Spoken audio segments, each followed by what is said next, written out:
Hey everybody, welcome to One Flight Down Basement Beer Tastings and another Back of the Beer Fridge Sunday episode. Today, we're looking at a classic Jamaican beer. You know it, you love it. Red Stripe.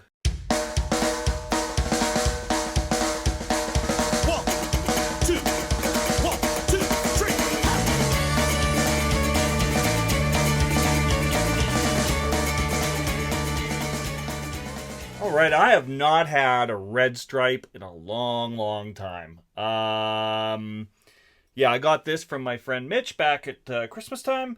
Is this still like actually from Jamaica, brewed and bottled by Red Stripe, Kingston, Jamaica?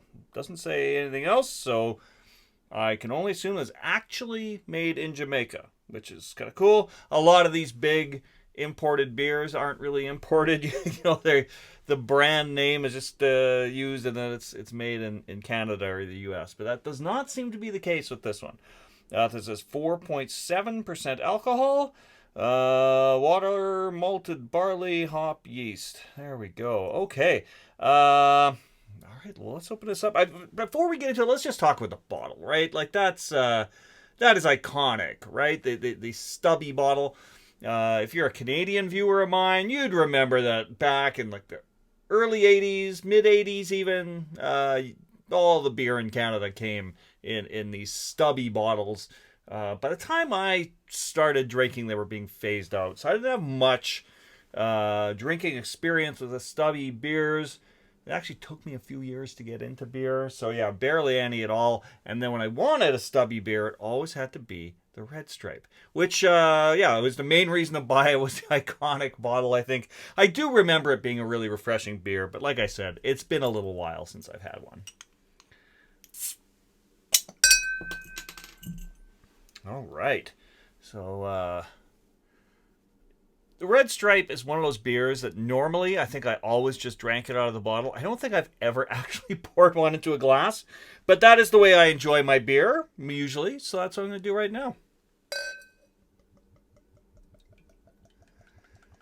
So this is quite pale, quite active. A lot of carbonation in there, not much of a head to speak of. What was the best before on this? Oh, 2 months ago. Well, I'm sure it's still fine.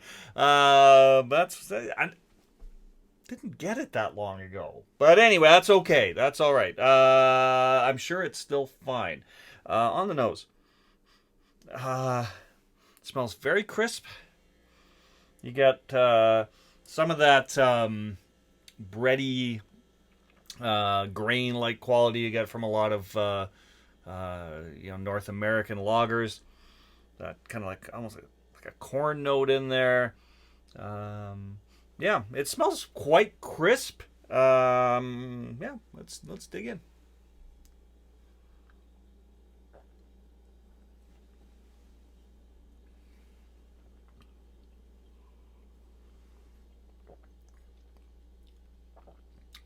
Right. Yeah, I mean it's fairly typical lager. But it's got a nice body to it. Like it finishes nice and smooth. I mean this would be a pretty good summer kind of a beer, warm weather. Very crushable kind of a beer.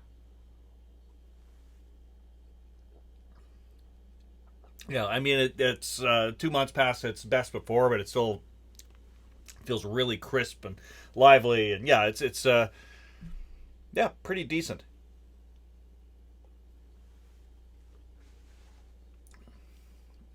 I thought the first sip had maybe a little bit of like an oiliness in the mouthfeel, but not so much now. It goes down really smooth and easy. Yeah, that's a pretty decent beer. It's nothing spectacular. It's it's a lager. It's a Jamaican lager. The kind of beer you drink in the warm weather. It would be perfect for that. But I decided to record this in April when it still hasn't quite warmed up to what it should be in my part of the world. But I'm still going to enjoy this because this is a nice, crisp, refreshing beer. All right, now this is the point of Back of the Beer Fridge Sunday where I usually dig into the beer fridge and see what I'm going to do next week. However, next week I have something a little bit different planned. For the next few weeks, actually. Something a little bit different. Back of the Beer Fridge Sunday will return in a few weeks, but I don't want to dig back there and find something and then kind of forget what I was going to be doing. So yeah, stay tuned for that. Right now, I just want to say thank you all for dropping by the Terry Isle Basement Pub. We'll see you all again real soon. Cheers.